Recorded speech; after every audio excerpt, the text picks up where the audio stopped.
Muy buenas tardes amigos, sean bienvenidos una semana más a su sector de la entrevista en su programa Las de Vuelta. Y bueno, como cada semana llevándoles entrevistas muy bonitas para conocer a talentos bolivianos.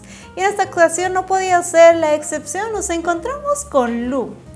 En este caso Lourdes Reinaga, de cariño Lu para los amigos, con quien estaremos hablando en torno a su trabajo. Ella es escritora, además de que se realiza en otros ámbitos, además es docente universitaria. Quiero que me comentes un poquito de cómo es la dinámica de vida en este entorno y bueno, qué actividades venimos realizando. Lu, muchísimas gracias por aceptar la invitación. Hola Brenda, muchas gracias. Gracias a ustedes por invitarme y darme este espacio para que pueda conversar respecto de mi trabajo y de mi producción literaria, ¿no?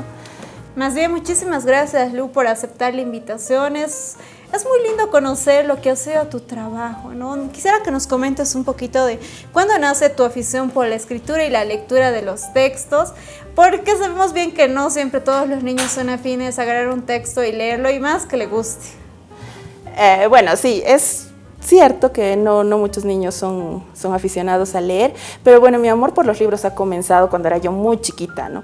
Justo porque mis abuelos tenían la tendencia como a contarme historias, ¿no? Entonces he crecido escuchando estos relatos de la tradición oral, ¿no? Escuchando los cuentos del zorro, de la perdiz, incluso de las sirenas, por el papá de mi abuela, que era artesano.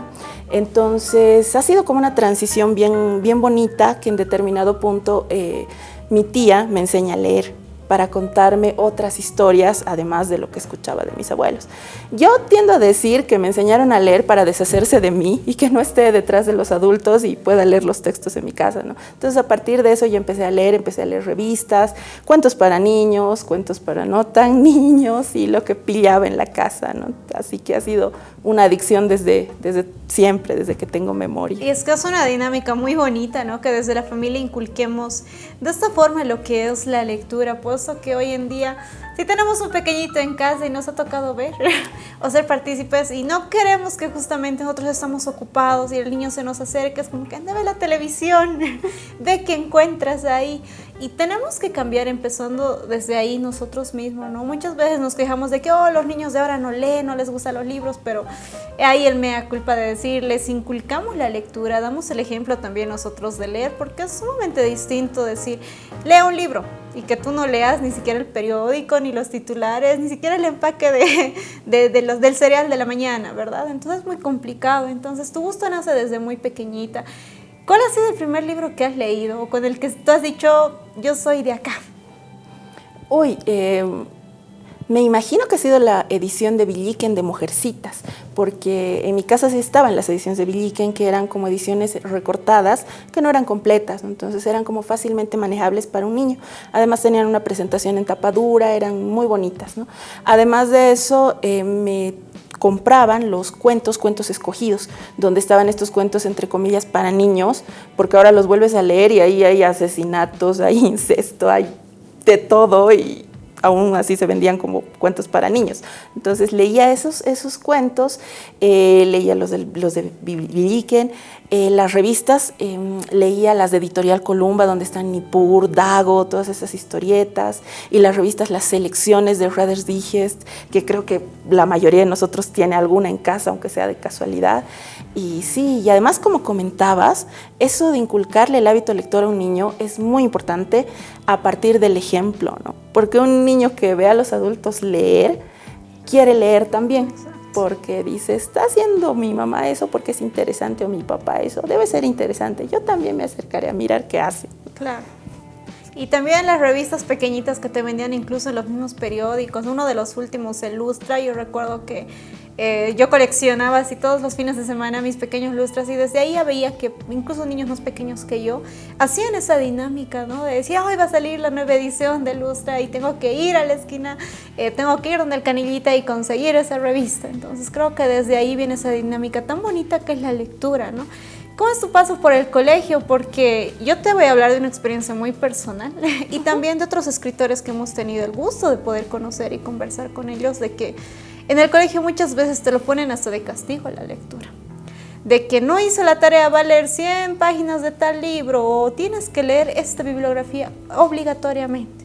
El niño ya no lee con gusto, el adolescente ya no lee con gusto, el adolescente lee más porque tengo que. ¿Cómo ha sido tu paso por el cole?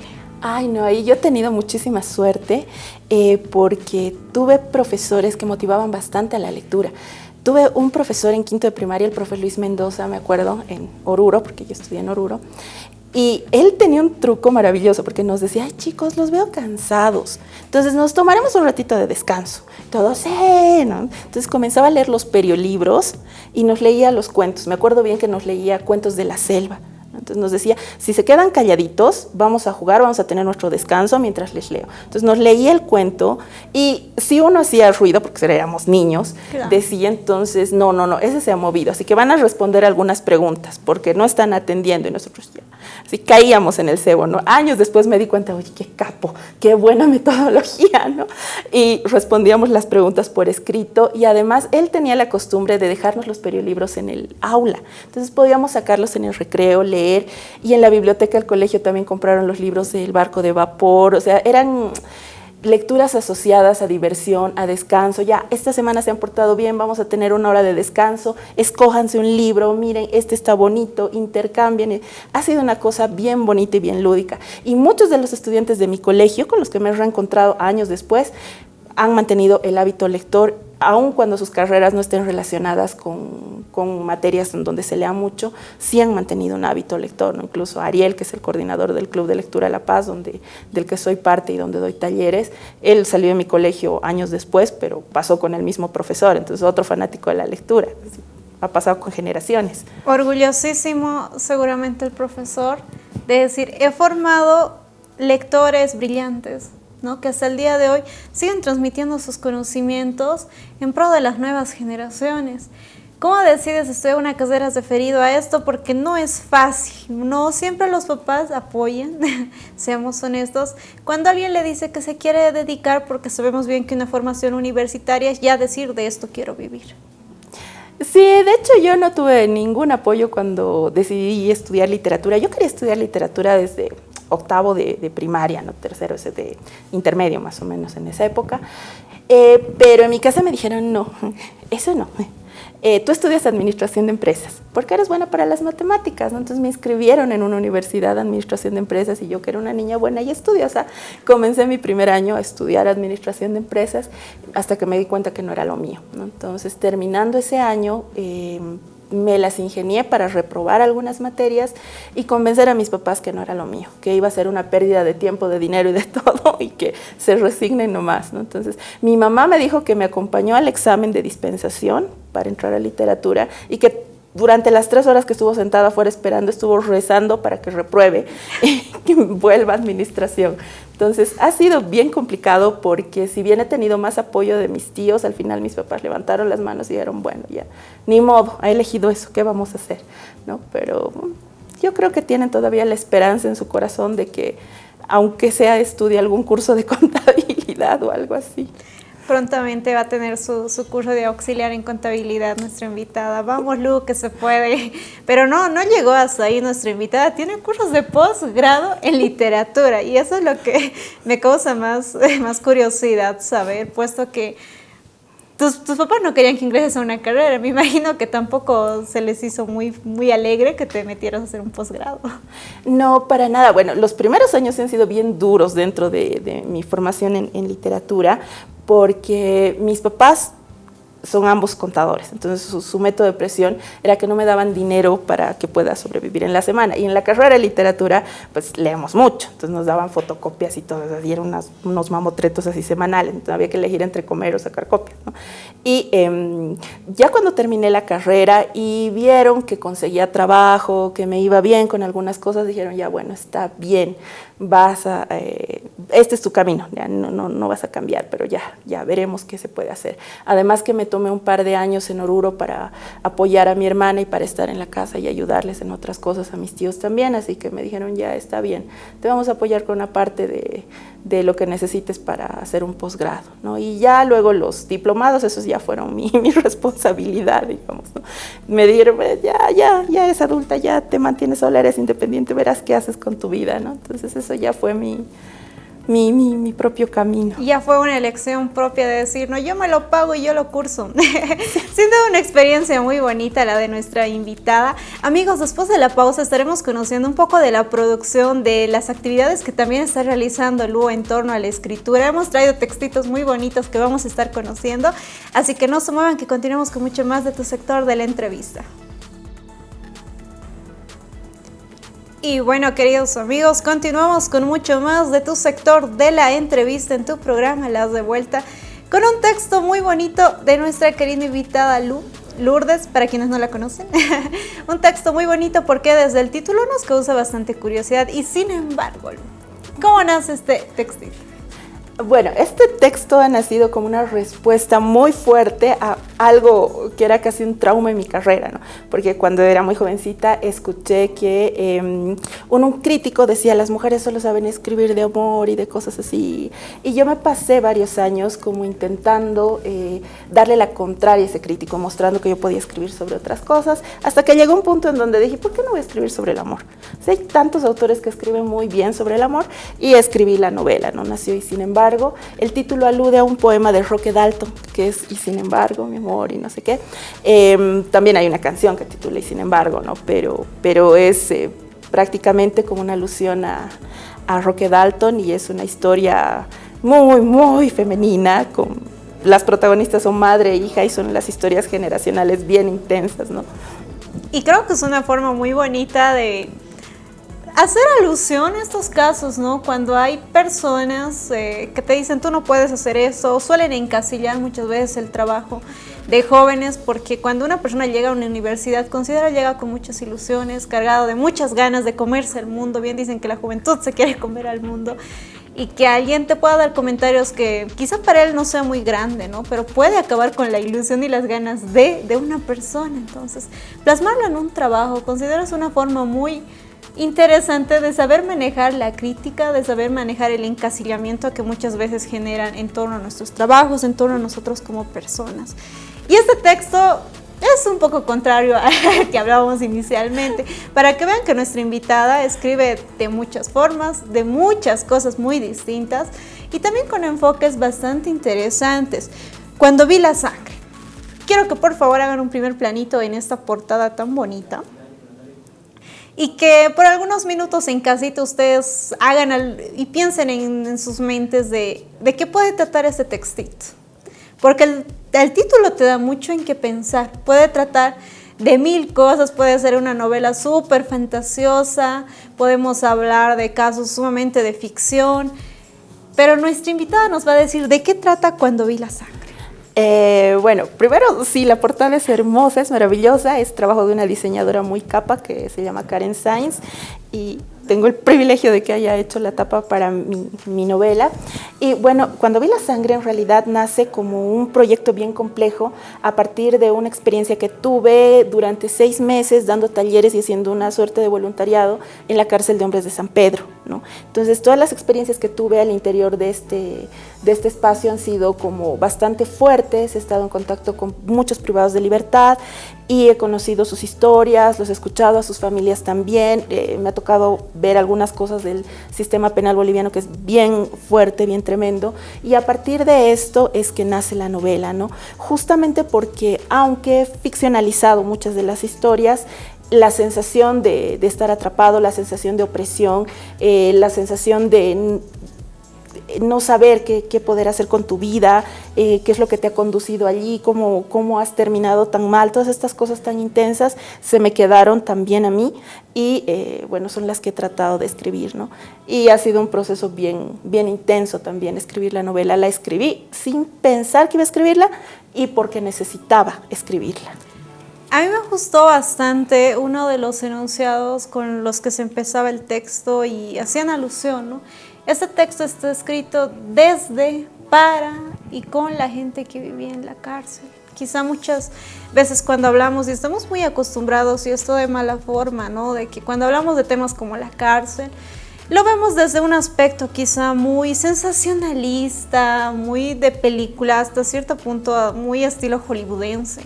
Y vemos acá que reflejamos una realidad ¿no? Sin afanes de generar morbo ni nada de ello, quiero que me hables un poquito del proceso de cómo ha sido eso, porque seguramente también eran años anteriores, cada año se dice que tenemos menos experiencia que el año actual. La juventud, ¿cómo te ha movido el tema de enfrentar esto de la cárcel a esa edad, haciendo esta suerte de voluntariado que nos mencionas? Bueno, ha sido una cosa muy, muy fuerte, porque yo también estaba pasando por un momento en mi vida que era muy intenso, había tenido cosas traumáticas muy, muy densas que todavía ni siquiera he terminado de trabajar. Y entro a este espacio y lo primero que te dicen ahí es que no te van a juzgar, lo cual era algo que me aliviaba en ese momento. Y lo siguiente que escuchas es que la cárcel es la casa del jabonero, el que no cae resbala. Y como es una cárcel de mínima seguridad, entonces te encuentras con todo tipo de casos, ¿no? Y con abogados, y con un sistema fuerte, y con las mismas iglesias, y con las familias, porque ahí realmente quienes tienen como una carga muy, muy intensa son las familias, porque por un lado está esto de ser quienes son señalados también socialmente, aunque no hayan hecho nada más que tener un vínculo de sangre con una persona que sí ha cometido un delito, y son quienes también tienen que cargar con todo el proceso, con el contrato de abogados, con hacer los trámites, con sacar los certificados, la permanencia, buena conducta. O sea, hay muchísimas cosas que vive la familia también, ¿no? Entonces, escribir esta novela, como decía, ha sido algo que necesité hacer porque a raíz del tiempo que he pasado haciendo actividades dentro de la cárcel me he cargado de muchas experiencias. En ese momento todavía había niños viviendo en San Pedro, había familias enteras viviendo y me tocó también estar en contacto con niños, con las mismas esposas y ver cuál era la diferencia entre quienes estaban fuera, quienes estaban dentro y quienes salían a trabajar y tenían que volver a dormir dentro. Entonces ha sido una cosa fuerte también, ¿no? Y considero que esas experiencias son las que más retroalimentan a una persona en ese sentido de la humanidad, ¿no? Sea cual sea la profesión que uno realice, porque nuestra invitada también es docente universitaria. Y muchas veces claro, es muy importante el factor académico, el profesionalizarse, el tener aptitudes, el estar en constante actualización y más cuando se ejerce la profesión de la docencia, pero el sentido humano no puede faltar, ¿no? Y creo que es desde ahí donde nace esa cercanía para con las personas con las que trabajas. Puedo decir en lo personal que es muy lindo poder hablar con Lu. Considero que los estudiantes que tienen clases con ella son muy afortunados porque creo que generas una cercanía muy, muy linda, que es esencial para romper esa línea de tú estás aquí, yo estoy allá, yo soy la iluminada y tú no tienes luz. Bueno, para empezar, yo creo que siempre podemos aprender entre nosotros de muchas cosas, ¿no? Y justamente porque también he tenido muy buenos docentes, muy humanos, muy próximos, que han sabido darme un tipo de motivación bastante particular, es que creo que uno no puede ser docente si deja de lado el lado humano, ¿no? Eso no quiere decir que le vas a creer a tu estudiante que el fin de semana ha habido un terremoto y por eso no ha terminado de hacer su ensayo.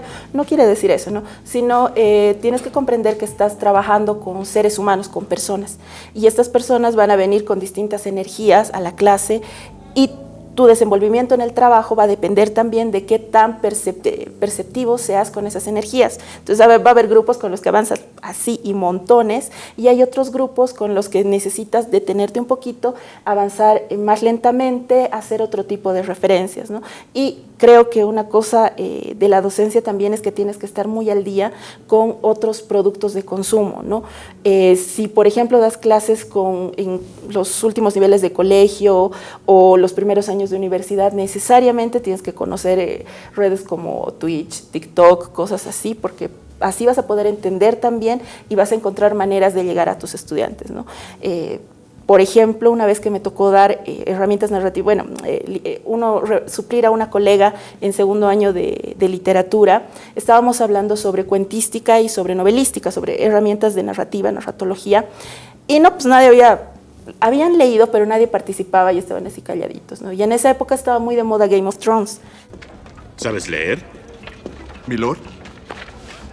Que sí sabes leer. Entonces les dije, hagamos una pausa.